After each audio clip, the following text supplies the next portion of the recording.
Ladies and gentlemen, welcome to Woodburn Accountants and Advisors webinar series on China market entry. You have joined us for day 2, part 2 of this webinar series, which is 6 ways to do business in China without setting up an office or entity. Before we start today's session, I always like to know a little bit about the audience. So if you could let me know who you are and what is your profile and background, that'll be extremely helpful. How I categorize attendees is in 3 categories. 1 are the newbies, 2 are the startups in China, and 3 are the experienced China hands. If you are a newbie, this just means that you have found an opportunity in China and you are looking to gain a certain level of education around that, in regards on how to set up a company or whether even that makes sense to you. Startups in China are those of you that have probably already transacted to China for a period of 1 to 3 years, and now you're evaluating certain trigger points to see whether it makes sense to incorporate a company or to use another channel to get into the Chinese market. And the experienced China hands are those of us that already have entity structures in China but are looking to get new, fresh ideas on how to actually improve our business model. If you would be so kind, in the Q&A section or in the chat section, let me know who you are. Are you a newbie? Are you a startup? Are you an experienced China hand? Type that in and let me know a little bit about your background. How the webinar works is I'm here to educate you. So I'm here to give you today 6 ways on how to do business in China without having an entity on the ground. At any point, if you have questions or comments, please insert them in the Q&A section. This is very helpful if you guys could all sort everything in the Q&A so that I only have one chat box to refer to versus looking at the chat section and the Q&A section. That would be very, very helpful. Just know I am new to Zoom. I canceled my subscription from GoToWebinar to Zoom, so this is my 3rd webinar on Zoom. I'm still trying to figure out all the functionalities. I'm also now using the webcams because it seems to work much, much better than GoToWebinar. If you run into any technical issues, all I can suggest is please log off, try to log back in. If that's still unsuccessful, know that I am recording today's session and you will be able to download the on-demand version as soon as the webinar is over and I send you the link. If anything happens on my side, which did happen on the first session I did on Zoom, it takes me about 30 seconds or 1 minute for my Wi-Fi to reboot. So just wait. It will take a bit for me to log back onto Zoom then, but I will be coming back on to finish the recording and finish today's session. The Q&As are usually the best part of the webinars. It's where you get the most interaction. So please don't be shy. Type in your questions, type in your comments, and my promise is that I will be staying on until all questions and answers have been answered. And like that, let me introduce a little bit who I am. This is a COVID hairstyle right now. My name is Christina Kolakucha. I'm the head of business advisory at Woodburn Accountants and Advisors. I'm one of the leading experts on inbound investment into China. 100% of my clients are foreign investors that are looking to get into the Chinese market. I've got 17 years of on-the-ground experience in corporate services and corporate compliance. Specifically based out of Shanghai, although currently due to COVID, I'm confined in Luxembourg.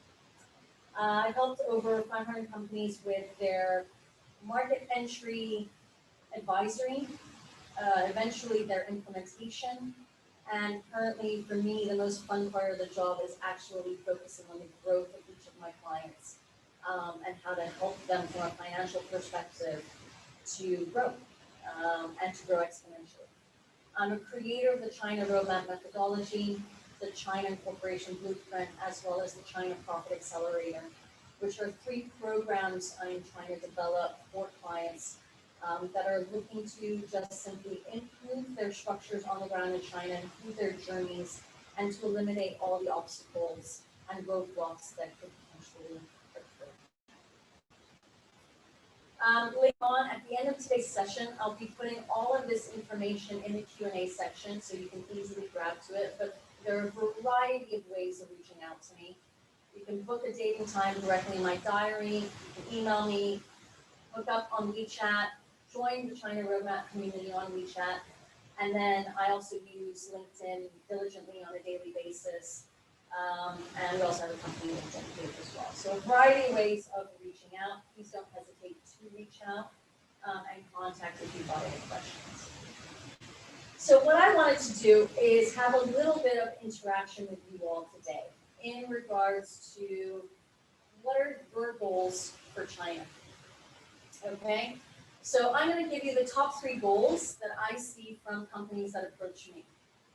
And this is what they are. Goal number 1, make money in China. And currently, about 90% of the people that are approaching me are companies that are looking to sell into the Chinese market. The other 10% are those that are either looking to set up their own manufacturing facilities or are looking to outsource the production to third parties. All right. But 90% of the people that I speak to on a daily basis that are my clients that are approaching me are those who are looking to sell into China and are looking to become extremely profitable by selling into the Chinese market. Is that one of your goals? The other is having people on the ground in China. So either they want to hire people, but they don't want to have the commitment to set up an entity, or they want to have an array or an ecosystem of individuals that can help them on the ground, whether that be marketing professionals, accountants, corporate service providers, lawyers. It's basically having people on the ground that can actually facilitate and aid their business. Is this one of your goals? The third is being able to invoice locally and issue FAQs. So the invoicing system in China is relatively complex in the fact that there is something called FAQs, which is a very archaic system.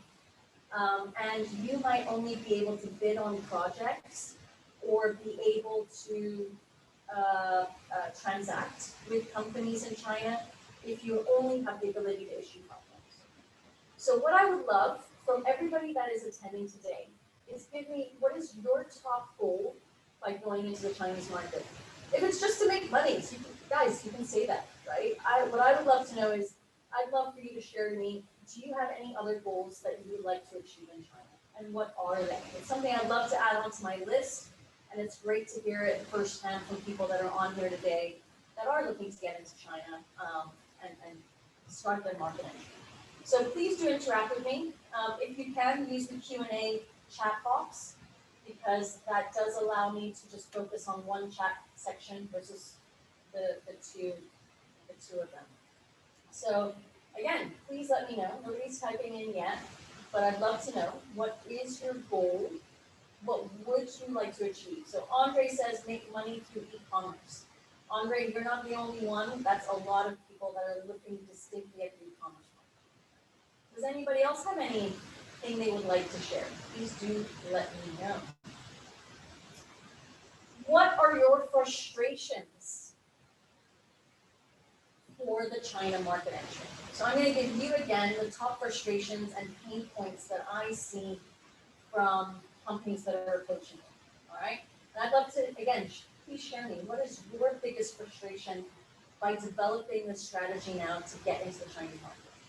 So the first frustration is that people simply don't know what options exist for market entry. Okay, they don't know what options they have. They don't know what option suits them best. And actually, they need a lot of transparency and clarity on that. The second is there is zero alignment amongst the decision makers on how to achieve the market entry goals. All right, you might be in an organization that is relatively large, and everybody is putting in their 2 cents on what is the appropriate option or business model that should be taken. And there's no agreement being made, and because there's no alignment and no agreement, you're not executing, you're not moving forward. So actually, you're not achieving any of the goals that you want to achieve in terms of making money, in terms of having people on the ground, or in terms of actually initiating or being able to issue contracts. Okay, this one is probably the biggest red light that I see currently under COVID times amongst companies and amongst the decision makers within organizations. Zero alignment. And it gets to a point where you want to go to China, you know you should get into China, and you can't. There's no decision made. The next is fear. And again, this is a very big one during COVID times. It's fear of market entry. What happens if we make a mistake and we put money into this that we can't afford to lose out on, right? Again, big problem. It's a big red light for companies saying, you know, do we go, do we not go? As simple as that. Do we go, do we not go? You can make a beautiful business plan and strategic plan that highlights you should go, but to actually click on that green light button, something's holding you back. And predominantly the emotion that's holding you back is fear. Because you can't travel to China right now, you can't be on the ground yourself to initiate this, and you're hearing the horror stories about everybody taking advantage of it, right? So again, fear, big obstacle, big frustration. The next is not enough financial resources to make a big commitment. First of all, everybody makes the assumption that you have to make a big commitment to go into China. You don't. You just have to click on that green light button and say, let's take off in one shape or form. Right? You gotta choose a business model that suits you. And the next is the financial resources. Do you have a budget in place that is large enough to kick this off appropriately? Now, when we did our January webinar series, I had 4 different media agencies come on, and on the last webinar presentation, I had Olivier come on to give a little bit of an understanding around budget, just for marketing and branding, right? Because that's usually your first step. How much do you need to invest?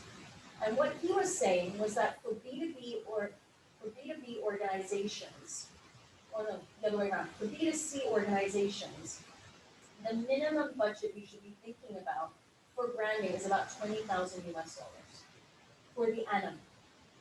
Okay, so if you're calculating a branding campaign for 12 months, you're looking at investing at least $20,000 US. And most of the media agencies were in agreement that if you would spend anything less than that, you should probably wait another year so that you have that capital on hand to be able to make that type of a commitment.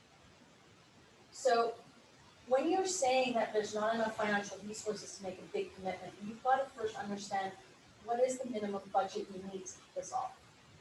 And to kick it off in an appropriate format, because don't forget, you don't want to kick it off in a big commitment way, but you don't have the back end operational system processes in place to be able to support that. So this happened to a client of mine in 2020. They had a huge, beautiful marketing campaign for the end of 2020. And what happened? Not enough inventory on the ground to support it. All right? So you've got to think logically, all right? When you're calculating your budgets, do you have enough to support the back-end operations that are existing on that side as well, all right? So this is simply just calculations there. The next is no idea on how to move from strategy to execution. And this is particularly prevalent today because nobody can travel to China. The borders are shut. Even with residence visas, it's impossible to get new ones. And then you have these quarantine issues that are also preventing you from really executing, all right? So the issue really is nowadays is, okay, we want to move forward. How do we move forward? We've got a strategy in place. We've got the budget in place. We don't have fear. We're literally ready to click this, push this green light button. How do we move forward, all right? So we need to analyze the actual execution side of things. I would love to hear from you if you have other types of frustrations. Share with me. Let me know what they are. It's always fun for me to add these things inside. Obviously, these are the biggest frustrations I'm seeing from companies that I'm speaking to one-on-one, but I'd love to hear what your frustrations are. What are your pain points currently in order to be able to push forward in China? And with that, everybody's very quiet today. I'm gonna look whether there's anybody's typed into the chat section. Not yet. Please do type to me, all right? The fun part is actually when you guys interact with me. So what I'm highlighting today is that if you are in a stage of your China development where you feel that either you've generated zero revenue and you don't know how much revenue you're actually going to be generating, or you are in a stage where you just need clarity and transparency on what are the best business models available, I'm here to give you that overview. All right, what business models actually exist in the Chinese market without setting up an entity? And that means setting up your own entity. Okay, all of these business models that I'm going to highlight will require you to have on the ground support. Okay, that comes with its extra complexities, and which is why I've also developed a webinar for tomorrow on how to vet the partners that you will need on the ground in China to develop these types of business models where you don't have your own entity on the ground. Okay. So let's start with option one. And option one is very simply direct sales. Okay. What does this mean? If you are looking to do e-commerce, so Andre was highlighting that his goal for the Chinese market is actually to make money via e-commerce, via e-commerce. So in terms of e-commerce, you can do your own direct sales by having your very own website at home. I've spoken with numerous companies out of the UK, and these are brand names, either in the fashion sector, cosmetic sector, fitness, and a variety of arenas that are looking to get into China, with e-commerce. And they are already garnering traction simply by the existing website that they have that is hosted in their home jurisdiction. So to give you an example, there was a brand out of the UK that sells shoes, very well-known brand in the UK. Royalty is purchasing their shoes, and Royalty are the actual ambassadors to the brand. So they're getting traction simply through this, and they actually have Chinese consumers based in the UK and Chinese consumers based in China that are placing orders just by that website. They're not doing any form of marketing in China. It's just been word of mouth and by the traction of famous people wearing their brand. Okay? Their question to me was, all right, what little bit more could we do to increase this traction? All right, and very simply, they could do digital marketing strategy, building an online reputation, using influencers in China to market their brand, etc. They don't actually have to set up an entity. What they're doing is very simply, it's not even the technical word of cross-border e-commerce, because what they're doing is orders are going through their now website that's hosted in the UK, hosted in the US. They are now adding an easier payment solution through Alipay and WeChat Pay onto their website. And people are just purchasing through there. For them it was, how can we garner more traction? How we can get more people to go in? And for them, they have a trigger point where they will say, once we've earned XYZ revenue just from this market, we will consider to go into China and do cross-border e-commerce on the media platforms in China. So what does that mean? If you go a next step further, the next step further is actually having shops on these platforms, whether it's Tmall, whether it's Taobao, whatever it might be, right? And doing on-site marketing, but still keeping this cross-border e-commerce concept, okay? But then utilizing at this point logistics and warehousing companies to help them. Okay, so this means using logistics and warehousing companies in China to help facilitate that physical movement of the product. Okay, but it's just a simple step further in terms of what they have as an option.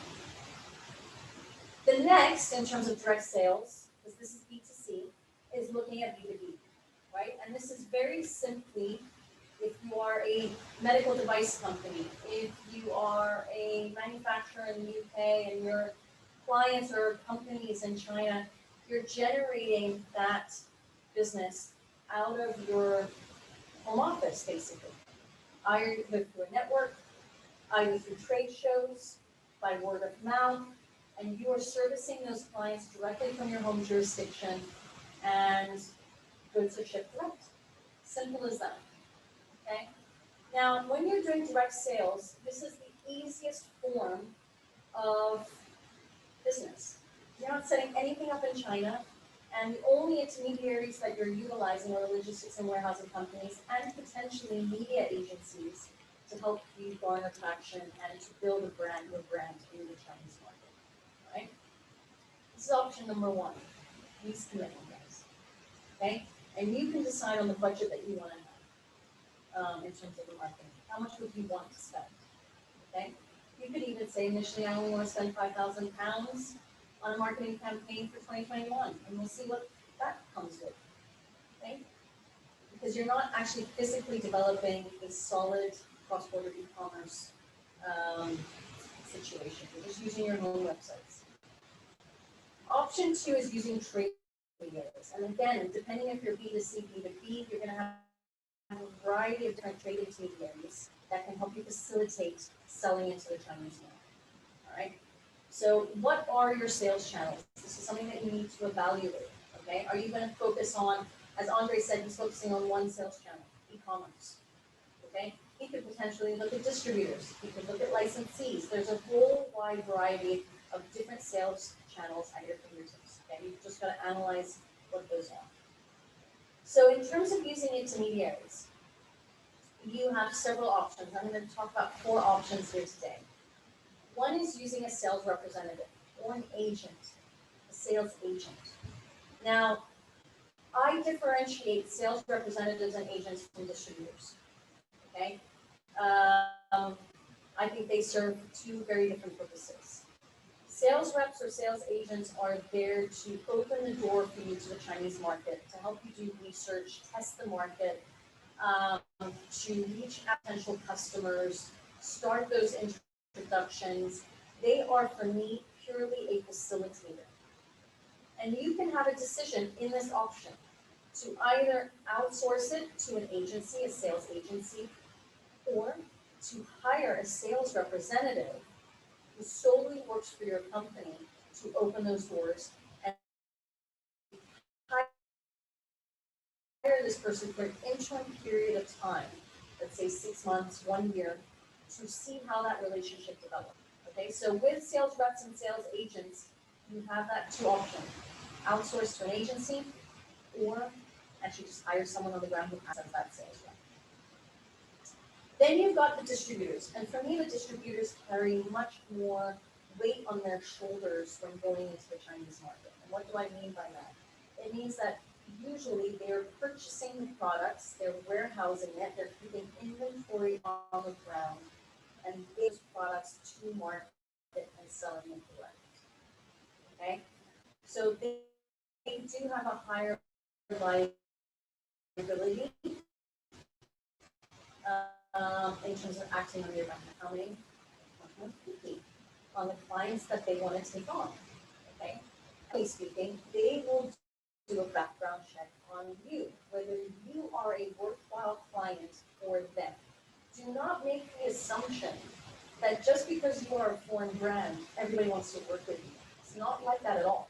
The distributor is going to evaluate whether he can make money off of you, and if that then makes sense to him. So you've got to kind of sell yourself to the distributor to highlight what is the potential in the market.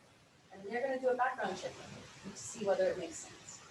Now, with both sales agencies and distributors, the current frustration that everybody is having is that nobody is really going to sign off on a deal until you really have that face-to-face communication. And with border controls in place, it's very hard to really execute these contracts and move them forward, unless you've already started the discussion and done visits prior to the COVID phase. So you've got to make sure that you build up a bit of a brand image in China in relation to your product, before you start approaching sales agents and distributors who you would like to take on you as a client in order to be able to push your product. The other frustration point that I want to highlight between sales agents and distributors is the fact that you've got to clearly outline the responsibilities between the various partners. What is the role of the distributor? Will the distributor be doing branding for you? Or will you be taking care of the branding and the distributor's goal is purely to go to market? All right, you've got to understand exactly what those bullet point responsibilities will be from between the various parties and partners. The third is using media agencies to push your brand forward. So media agencies are utilized for data, analytics, digital marketing, creating media campaigns, building up a reputation online, and many of them will then also outline for you the e-commerce solutions that might surround you. So if you are looking to get into e-commerce, my suggestion would be start off with a media agency to build up a brand for a certain period of time, and then help to kick off the e-commerce solutions. At which point, you may then have to work with a TP partner. Okay, so TP traditionally stands for Tmall partner, but it means so much more today.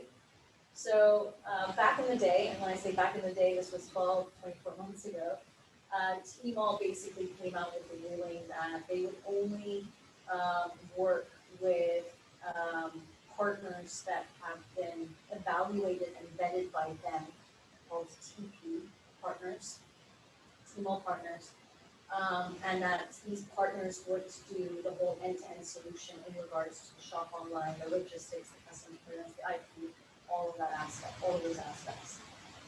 Basically, Tmall came out and said we only want to work with a certain number of partners and not work with every single individual brand. It was too much for them. So there are plenty of TP partners in China. You've got to evaluate them, vet them, understand what strategies they're going to place on you, and again, understand how they charge. So not only are you going to have to charge from the platform itself, you're also going to get a charge from a TP partner, which might be a fixed monthly fee, it might be commission, it might be a mix of both. Okay? TP partners might also then provide the end-to-end solution for the branding. So you might find media agencies that are also have the distinguished of TP. Now, what I want to highlight here is that now TP partners are not just for Tmall. You will have a TP partner that is capable of working with and has been vetted by a variety of different platforms. So just in understanding how to sell into the Chinese market, you've got direct sales, and then you've got using these intermediary options. And I've highlighted 4: sales agents, distributors, media agencies, TP partners. You might find a company that does everything for you. You might find a distributor that also has TP rights and can help you to develop your e-commerce business. Okay? You need to evaluate each of these partners individually. Okay? So already you've got 2 options, and within those 2 options, you've got a variety of options as well. So this is why I'm saying having clarity on what exists in regards to options about market entry. You have a lot of options. And the issue is sitting down with the decision makers within the organization and evaluating what suits you best. Now, with the resources, the financial resources and time resources that you're going to put into. Then you want, for those of you that are service organizations, what we have seen, and this is a new service that we've actually developed because of this need that we've seen, is service companies that are based abroad. They are finding that in order to be able to contract with companies in China, there are 2 frustration points. One, it's taking forever to get their invoices settled. And that's because in China there's a lack of forex, so it takes quite a while for companies to be able to repatriate or settle a service invoice. Frustration number 2 is that these companies in China are so localized that what they say is, well, if you want to work with us, you have to issue us a Pakiao, which is a local VAT invoice, otherwise we won't do business with you. So what we've done, being a service company ourselves, is we act as service invoicing agents, or we act as an intermediary invoicing agent. All we do is the paperwork around invoicing and getting the money and being able to repatriate that abroad. It doesn't mean that from a time perspective it improves. It just means you have more clarity as to where your money is sitting, who's handling it, and you've got more clarity about the actual application procedure to be able to repatriate that abroad. Okay? I'm not the only service invoicing agent out there. There are plenty of others. But this was a need that we saw as time went on, that companies required in the service sector in terms of bidding for projects in China without being forced to actually establish an entity. Now, option 3 and option 4 are quite interesting. For me, option 3 is something that has really picked up in 2020. I did not have companies that were looking to set up licensing agreements prior to that, and suddenly in 2020, this was something that became very trendy for companies and brands to do. So basically, licensing is just licensing your brand to companies in China, and you can license it to a variety of different companies, whether that's publishers, whether that's manufacturers, whether that's broadcasting companies, whether it's distributors, whoever it might be. It's basically what you're doing is you're basically signing up a licensing agreement, which is just a contract between yourself abroad and these licensees that are in China. And I think one thing you have to keep in mind is you don't have to have just one licensee. You have to have licensees in a different variety of different fields where they are experts and where you want to be able to promote your brand, right? And don't forget, licensing can come in a variety of different forms, whether it's product development, product design, just your brand name, your program, your IP, whatever it might be. All right, so it's you're licensing that to organizations in China to be able to promote and or sell products into the Chinese market. Okay. The question you've got to ask yourselves is, how much control do you want to relinquish from whatever you're licensing, product, design, branding, IP, tech, and have you vetted those licensing partners in China? Okay, so be aware of that. Licensing is an option. It's something that is a great way to start off your business. The frustration is finding the right licensing partners to develop your business, and making sure that you are a priority for them, and making sure you then track them consistently, say, or set goals for them to make sure they're reaching certain targets, like they're then pushing the business. There's no point in signing a licensing agreement with somebody in China that doesn't take your business forward. Okay, you're wasting your time, basically. That could be very valuable in terms of being able to promote your company, promote your brand, etc. Right? Then you've got franchises, which is also an option that, again, a lot of people don't really consider. But you have the option of franchising your company, the business model around it, the operations, the recipes that have made it a success abroad and implementing that in China. And again, very similar to licensing, the issue around franchising is always the fact that you've got to find a franchising partner and you've got to vet them. But don't forget that in China, there are companies that actually find you franchisees, all right?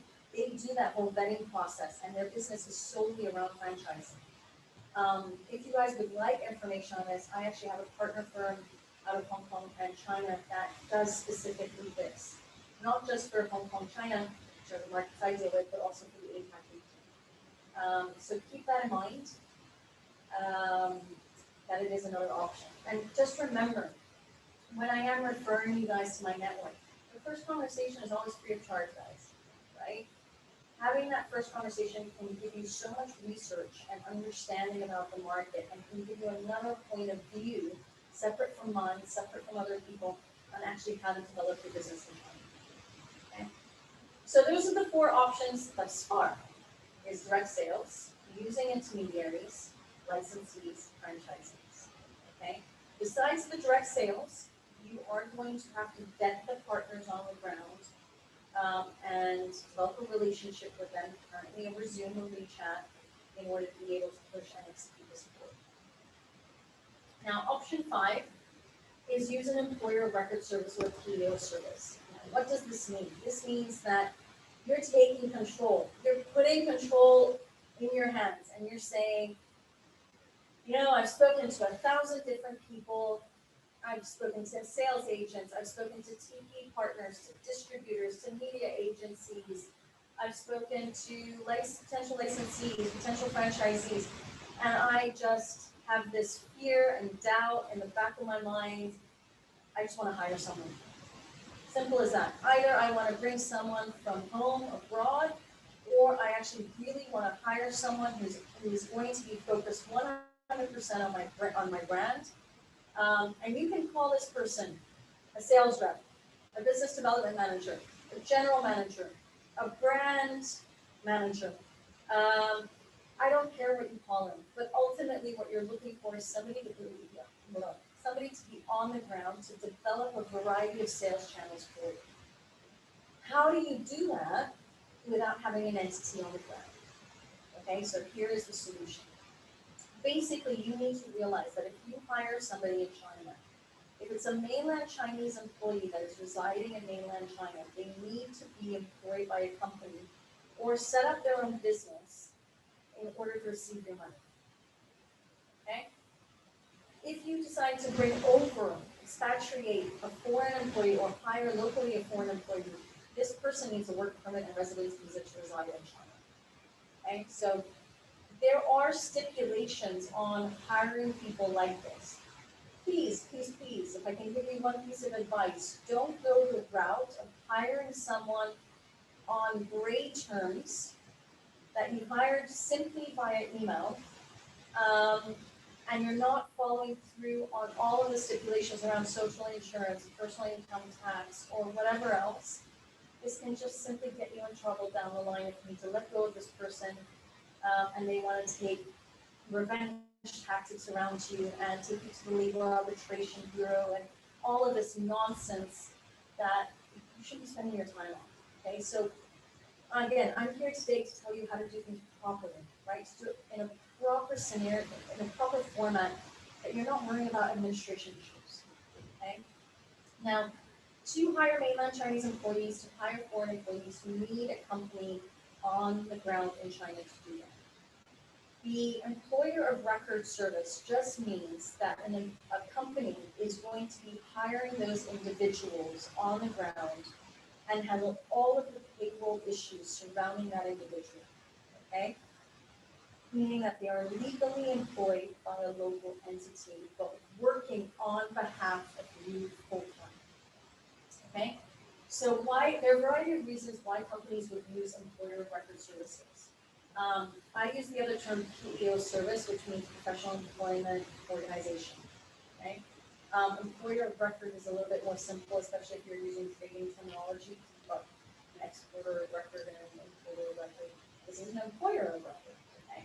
And basically what it means is that you are requiring to have somebody on the ground in China to handle client meetings, sales support, supply management, find new sales channels, do business development, whatever it might be, but you don't want to set up a company yet. Because you're not sure what this person will achieve, right? And you could say, you could give a timeline and say, if this person achieves XYZ revenue in 6 months, 12 months, we'll go to the next step. That'll be a trigger, right? Or you say, you know what, I don't trust market research companies, I don't trust media agencies, I want to hire someone on the ground to do the test run, to do the market research for me on the ground, to initiate branding strategies on the ground, to do that whole exploratory aspect of China on the ground, okay? Or you might have an overseas-based contractor who has to do work physically on the ground, okay? Or you actually have the intention of setting up a company, but it does take 3 to 4 months to do the whole setup. You found someone, you don't want to lose out on that opportunity, and you need to hire them ASAP before you actually have a physical entity to hire them. Okay, so it might be for just 3, 4 months, 6 months as you're establishing that company, going through all that decision-making process to establish that company. So this is why you would use the employer of record service. The disadvantages, so I'm starting with the disadvantages before I start with the advantages. The disadvantages of the employer of record service is the fact that obviously this should be in theory an interim solution, okay? Because employees will have no sense of belonging if they're not employed directly by you, okay? They're employed by an intermediary, they understand why you're doing it. But if you continue this solution for 3, 4, 5 years, it's not gonna provide stability for them. So you've gotta be wary of that, right? You'll probably find some employees that are just unwilling to sign under this type of employment contract method, they just don't feel secure about it. You have to follow the company's guidelines and rules. You can't really create your own based around this employee. There probably will be some leeway for adaptation, but ultimately that company is going to use their employment contracts, their employee handbooks in order to be able to hire this individual.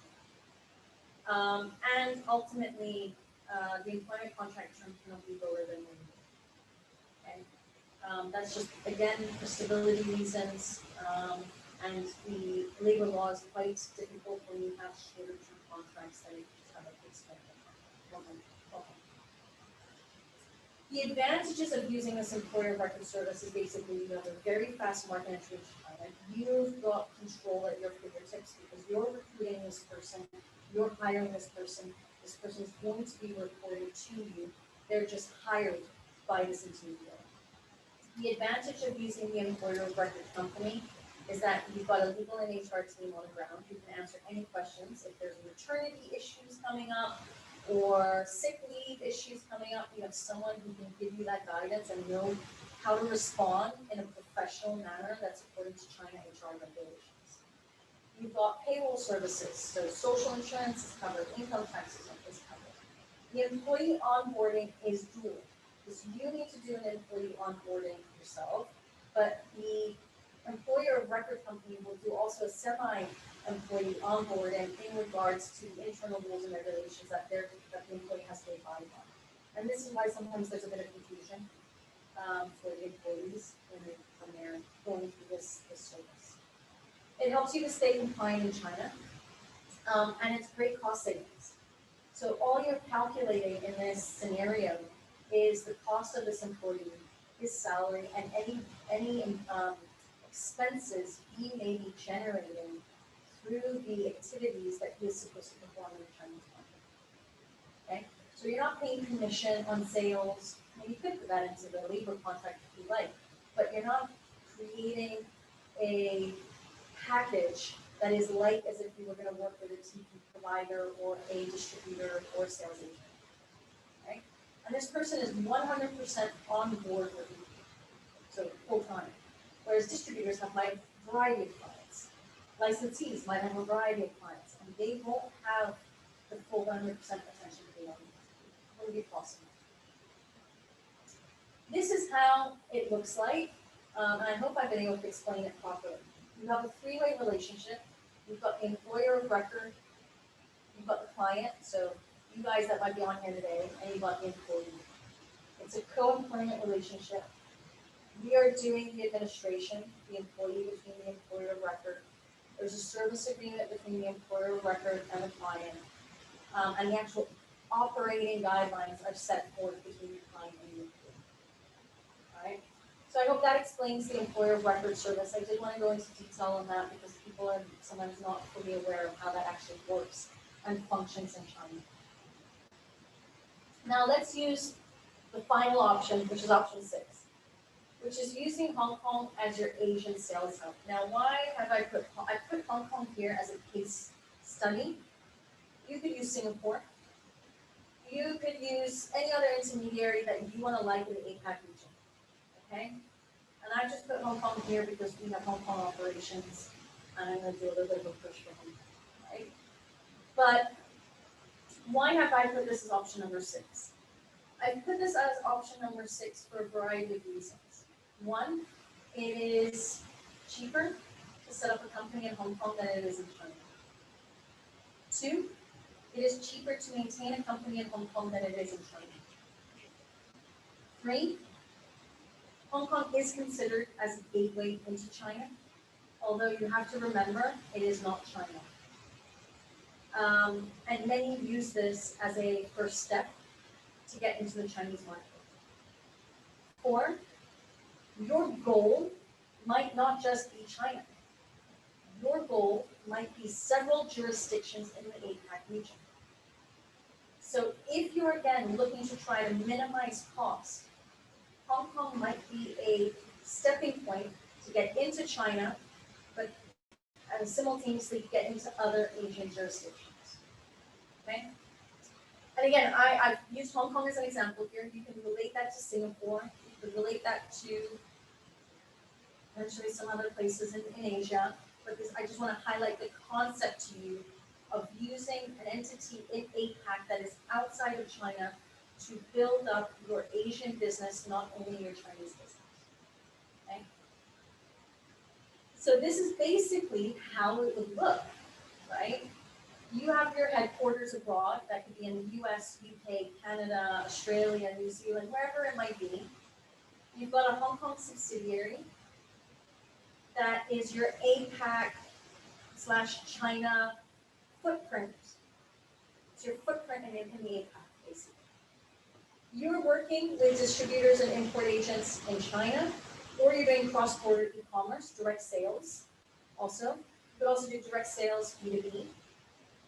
Here I've highlighted it from a e-commerce, from a B2C perspective. It could also be B2B. And then you've also got your customers in APAC. But this could be the business model you create in option 6 as, again, just a footprint into the Chinese market. This could mean you hire a BD person, sales agent, whatever you want to call this individual, to be based out of Hong Kong because his goal is APAC and not just China. Okay? So keep this structure in mind. I've put in a couple of advantages in here in terms of having an Asian presence, having an Asian footprint, if China is not your only market. And this is something I really want to emphasize to a lot of people on here today. They come to me because of China, and I get that. The questions I usually ask them during our discovery call is, are you also selling to other Asian jurisdictions? Do you have the intention to sell to other Asian jurisdictions? And what is the percentage of business around? I had a call yesterday, in fact, with a company whose 50% of his business is in APAC, and a small majority of that 50% is just China. So when he was coming to me, he was thinking, I need a foothold in China. And I said, well, no, hold on, let's backtrack. You've got APAC. Now let's consider APAC as a stage. I think you need first an APAC footprint to cater to everybody, because even from Hong Kong or even from Singapore, you can cater to China. And then as your China business develops, you could have a footprint in China, taking it step by step. Right. So having that Asian footprint, having that Asian presence, not just for the Chinese market, but for APAC region.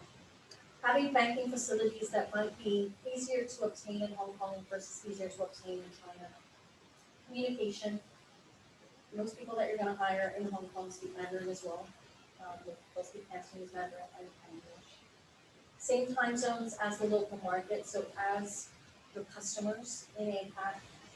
Lower taxes, so you can orchestrate your business that either it pays 16.5% profits tax, or if you're doing zero business in Hong Kong, meaning no clients or customers in Hong Kong, and it's an offshore jurisdiction, you could potentially do a tax exemption application where you ultimately pay 0% profits tax. It is prestigious. It's an image factor, right? Obviously, it's prestigious to have an entity in China, but it's also prestigious to have any entity in the APAC region. Warehouse delivery times are easier throughout APAC. You can market yourself internationally by saying that you have a local presence and a local footprint in Asia. And obviously, you can also manage the local currency. Right? So, to summarize today's conversation, you're looking at 6 options by not establishing an entity in China. Option 1 are the direct sales. Option 2 is using trade intermediaries. Option 3 is using licensees. 4 is using franchisees. Option 5 is taking control in your hands and saying, I'm going to hire somebody locally to develop that business for me. And you've got the employer of record service. And option 6 is using an entity in Asia. I put in Hong Kong as an example, as your Asian hub, because China might not be your only location. Okay? And I really want to put that in people's minds that maybe your first phase right now is China. By all means then, go into China, all right? But it could very well be at the same time that you're trying to promote your business in Japan, in Korea, in other locations, or even develop further business in Thailand, Vietnam, Southeast Asia is a big trend at the moment. So, having that Asian hub might help to facilitate business. What I would love to hear from you are, again, not many people have chatted with me during today's presentation. I would love it if you guys did chat. I would love to hear what was your biggest takeaway from today's session. Were you expecting those 6 options? And if not, do you have other options on the top of your head that you're right now trying to evaluate? Please do type to me and let me know. Just also for my reference, what was your biggest takeaway? Is always helpful for me in developing these webinars and developing the content. So hopefully you did get something out of it. Here are 5 ways to work with me. Basically, like I highlighted in yesterday's presentation, it's business and financial plan validation, right? So you need somebody to proofread what you're actually doing. The second is the alignment and orientation workshop, which I'm going to highlight on Thursday's presentation with Manfred. It is a tool that has been helping a lot of companies to, first of all, get alignment amongst decision makers, but also to actually have a third party write down what your strengths, weaknesses, frustrations, pain points are in relation to China, that you physically see it from a third party. It's brought a lot of clarity to companies in terms of the actual going from strategy to execution. So join on Thursday if you want to learn more about that. We offer the employer of record service. We also do partner due diligences, and then we obviously help companies to implement their entities in both China and in Hong Kong. If you're interested in any of these services, book a session with me. Happy to jump on a 15, 30-minute call to discuss where you're at and if I can help you in any shape or form. Again, at the end of today's session, if you stay on, I will be providing you with all of these contact details so that you can reach out. So we'll get through to the Q&A, but nobody has actually typed anything. If you guys do have questions about any of the options that were discussed, remember when we're talking about China, there is no dumb question. So ask away. Type it into the Q&A box. That will help me tremendously. Nothing's coming in. I'll stay online. If you do have questions, I'll stay online. Might take a while for you to type in. But I'll just move on for those that do want to move on. Just remember that tomorrow we've got the webinar on vetting potential business partners. And on Thursday, Manfred and I will be talking about getting the most out of your China market within the first 3 years. To do that, you need alignment. You need to have direction. You need to know where you're going and how to go from strategy to execution. So join so we can explain to you what our workshop and tool is and how we can help you to move forward. All right. Go to woodburnglobal.com/events to get those details. So Manfred is actually on here today, and he's actually going to be joining me on Thursday's presentation. So Manfred, good to have you on. Manfred's question was, we have some clients that look at and APAC. Where do you think they should start, or how to decide where to start? I would look at revenue levels as a starting point. Which jurisdictions in APAC are bringing you the most revenue? Right? It might not be for the moment China. Could be eventually China, and my prediction would be that eventually it would be China because it's a bigger market. But analyze your revenue for APAC, okay? Analyze your financial resources. do you have the ability right now to establish two entities? One, let's say in Hong Kong, and another in China.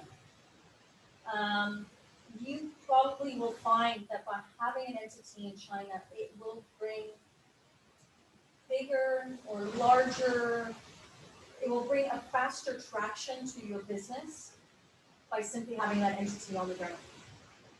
Because it means that you won't lose out on bids, you will have the ability to transact, you will have all of these functions.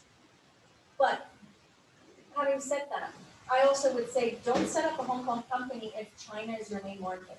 If you're looking at your APAC revenue and over 50% of that revenue is China, forget Hong Kong for the time being, just focus on China and see how you can develop that further.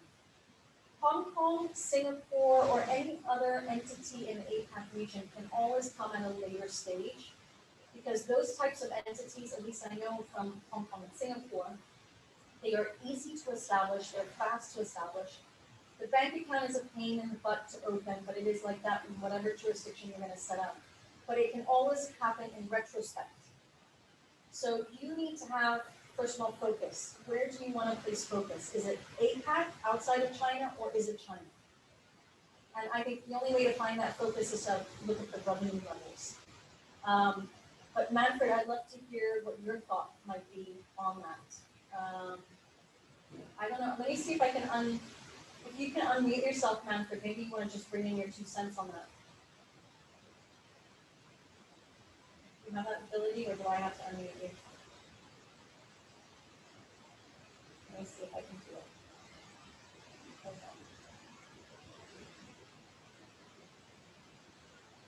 I'm going to do this. Here we go.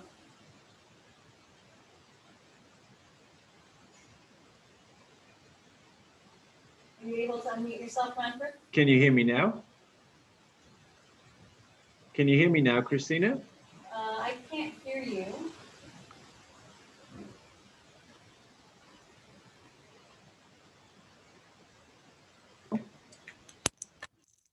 Christina? There we go. I can hear you, Manfred. Now you can hear me? Yeah. Perfect. Perfect. Perfect. What are your 2 cents on the question that you asked? I guess I have 2 perspectives, and at the end of the day, those 2 perspectives should come together. The first question really is, like you just pointed out, where do we stand at the moment? And APAC is such a large region, so that I would hope that you're having substantial revenues outside of China, and that's maybe where to start. But I would also, bring in that kind of long-term perspective, be it 3 years, be it 5 years, be it 7 years, to kind of say, where do you see the potential? Like, where are your strategic markets? And then, try to also consider that when you set up your structure for APAC, because you will not, change the structure just 3 years later on or 4 years later on. We see most companies don't do that. So I'm starting now to see companies. So I have historically clients that set up Hong Kong purely as a holding for China. And I never liked that because ultimately, what I tell clients is, when do you think you're going to be profitable in China to then make use of that Hong Kong company? Because you might only be profitable in 5, 6, 7 years time, and then you'll start thinking about repatriation strategies on how to get money out of China, right? So that is one of my issues with thinking about having a holding company in APAC. Hong Kong, Singapore, or any other company that you are established in APAC, and again, I say this outside of China, is, are you going to transact through it? Are you going to have business that will roll through it? Because it has to roll through it from day one in order for that company to make sense. Otherwise, you are getting frustrated with your corporate service providers about seeing their invoices every month and actually like, why am I paying for this entity when I have no use for it? It's not giving me anything, right? So it should, that entity and that structure should be giving you something concrete in terms of your strategy and your development. Otherwise, don't set up entities in various locations. You are going to be spending more money on maintenance than getting anything else out of it. The structure becomes bigger than the benefit. Absolutely, absolutely, exactly. Something else, Christina, I wanted to touch upon, if you allow. Sure. Yeah, I was wondering, like you had highlighted a couple of very interesting points, but you know kind of my my focus on clarity. So I'm just wondering, you know, when you look at companies, clients that you perceive are being very coordinated, doing market entries, having resources, doing the right things, how long does it take them?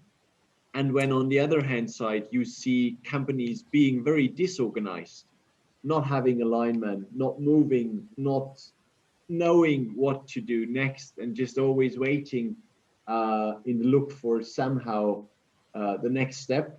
Where do you see, you know, in terms of the timeline, the difference in those two kind of, you know, examples? So for a company that has really laid out their plan and their strategy, and they've thought through it, and they've also created a phased plan, meaning step one is this. Once we've hit certain trigger points, this will be step two. Once we've hit certain trigger points, this could be step three. So it's those that have maybe developed a 3 to 5 year plan, right? And they can see what their goals are in those 3 to 5 years. If they have that plan and they are now ready to execute it, at that point, it's just a step-by-step plan, right? It's literally going, okay, you're checking off all the various points. And in those cases, nearly everybody reaches their goal. Although having said that, you know, there are circumstances like COVID, which appeared that, you know, they had to pivot their business. They had to develop contingency plans. And many who had already developed those types of plans for emergency cases were able to pivot very fast and maintain their organization in China. Others that didn't have contingency plans have now fallen back probably a year or a year and a half due to that. So it really comes down to whether you, in terms of your planning, having contingency plans of worst case scenarios, and yeah, things like that. So usually they tend to reach their goals because they've thought through everything. They've gone through the data points. They know what the potential is. Those that are disorganized are those that don't actually have data points at their fingertips. Haven't done their research. They don't really know what the market potential is. They haven't really thought about the various sales channels in terms of going in. I mean, and quite fair, sometimes they also get it wrong on the people they hire. So they don't have the right people on the ground to push that forward. I mean, to be fair, Christina, it's all a bit of a complex issue, right? If I'm sitting in, like myself, I'm sitting in Austria. Other folks here listening in would be sitting in UK and other regions across Europe. It's a bit of a tricky thing to go into China, and also maybe it's not everybody's cup of tea. But so let's say people agree. Let's say they would like to, you know, put something together, but they're kind of, you know, maybe lacking the time, lacking the resources. How can they do that with you, and how much time do they need to do that with you, so that, you know, they have something? Because at the end of the day, both you and me agree that you just need to know what you're actually looking for, what you're going to do. I think it just takes a conversation. Very simply, right? No, hold on. First, you need to first talk to somebody who's got a certain level of expertise. And I'm not saying that I'm the only one. There are hundreds of different advisors on the ground in China to be able to facilitate that. You need to first talk to someone to go through what is your existing idea in your head, right? And just brainstorm that idea. Have somebody counter it. Ask questions on it. That's step number one, right? If you don't have that first conversation, talking with somebody who's got that experience on the ground, both Manfred and I, we partner very well together because we both have trading experience, we both have service experience, we both have manufacturing experience. So we can give actually guidance from our background experiences on those three areas very well. You might find some advisors that don't have that practical experience in actual service or trading industries. And that's maybe what's unique about Manfred and I. But having that brainstorming session, I think, is critical. Having somebody to brainstorm your strategy and give you the pros and cons surrounding it, and saying, have you thought about XYZ, is critical. You need to have that first conversation. And that just builds up the ecosystem. I plainly say, I don't know everything. But if I see something in that client's situation about how to move forward, I will refer you on and say, talk to this guy. I think he can help you. I think he can push you forward, right? And then it depends on what your goal is, right? So if, for example, you're saying, I want to set up, I don't want to set up an entity in China, but I want someone on the ground.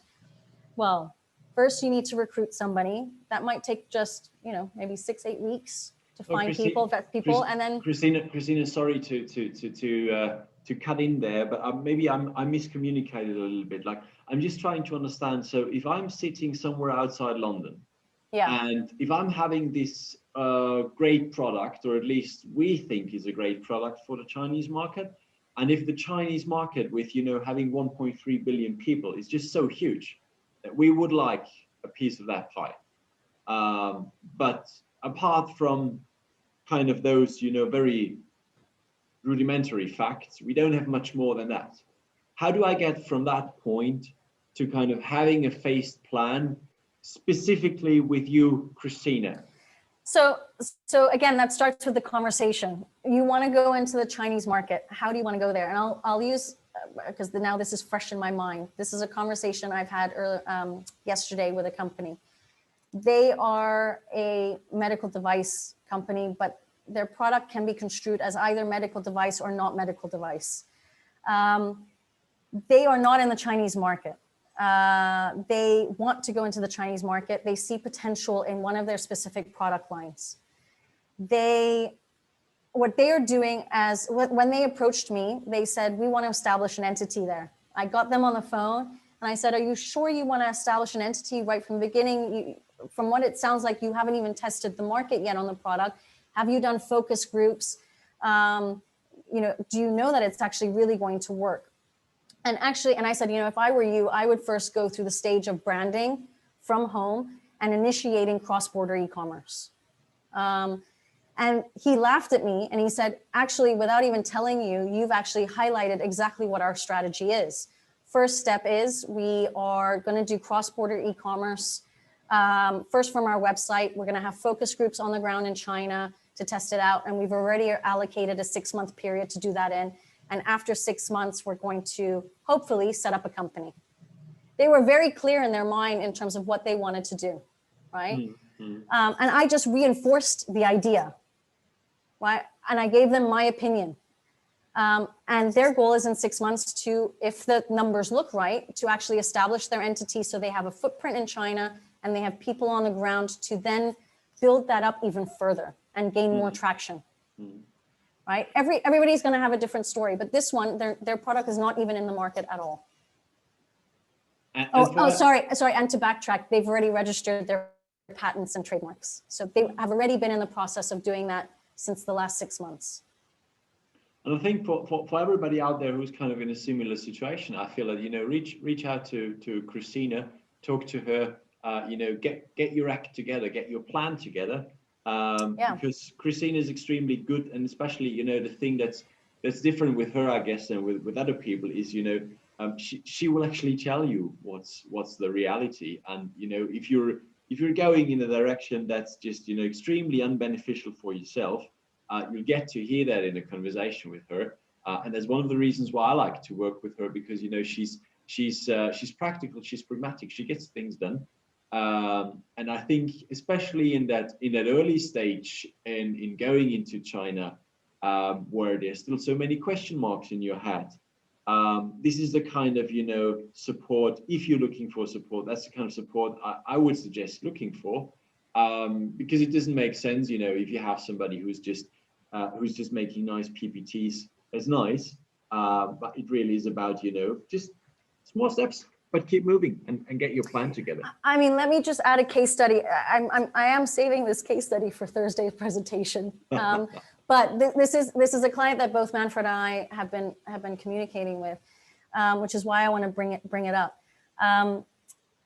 They again are already in the Chinese market. They have they do not have an exclusivity agreement, but they are working with one distributor in the Chinese market. And the feeling of the APAC sales manager was, this guy is just not fully working for us. The sales manager said to me, I'm not getting the impression that he's pushing our product forward. Yes, we're earning money and it's great and we are selling, but I just feel there is so much more potential. And when I look at the other forms of sales channels that might exist, we could be doing so much more. So what he said to me, what options do I have, right? So I said, well, you could also look for other distributors. And he said, I think that's difficult. I need someone on the ground to facilitate that communication and have those discussions, right? So then I said, well, you could also then recruit somebody and hire this person. And you won't believe the feedback he got from his management, which was, we'll get the distributor to hire someone and that person will sit in the distributor's office. And when he told me this, I said, why would you do that? And I was very brash, and sometimes I am brash, and I apologize for that on many occasions, but sometimes I need to be blunt with people. But why, if you're not happy with your distributor, why would you then hire someone who's looking to take business away from the distributor to sit in the distributor's office, right? And reveal all the plans.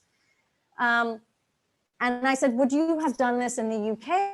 If you were the distributor in the UK, would you then hire someone who would sit in that distributor's office to then look for other sales channels and reveal openly what you're going to be doing? You wouldn't, right?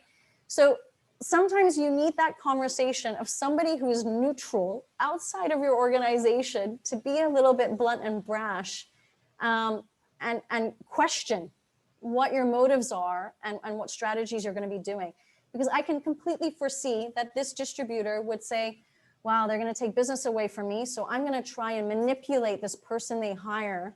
Maybe I could even hire the person myself and not tell them that it's actually a staff of mine. Well, they will cover their interests, right? Absolutely. So you get into a situation with it, and then how do you exit that? How do you exit it, right?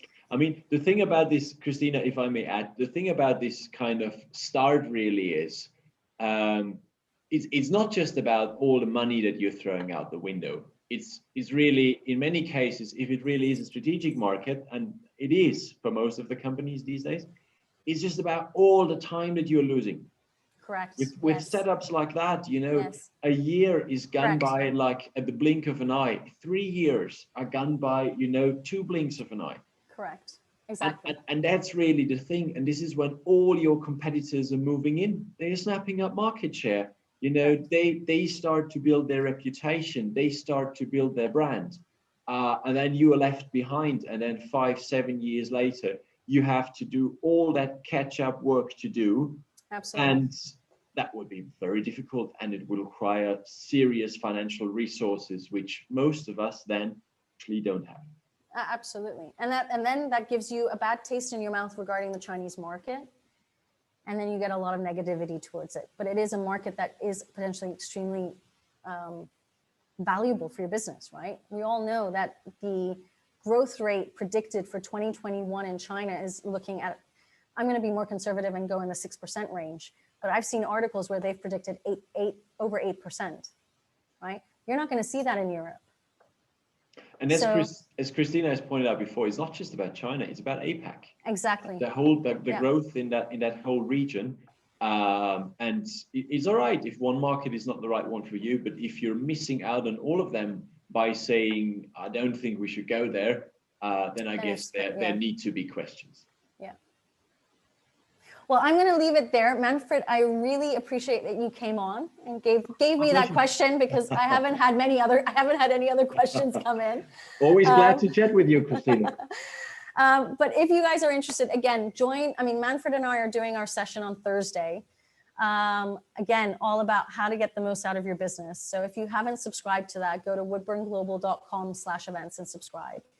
And then you'll hear us chatting more and providing more case studies in regards to the market entry phase for companies going into China.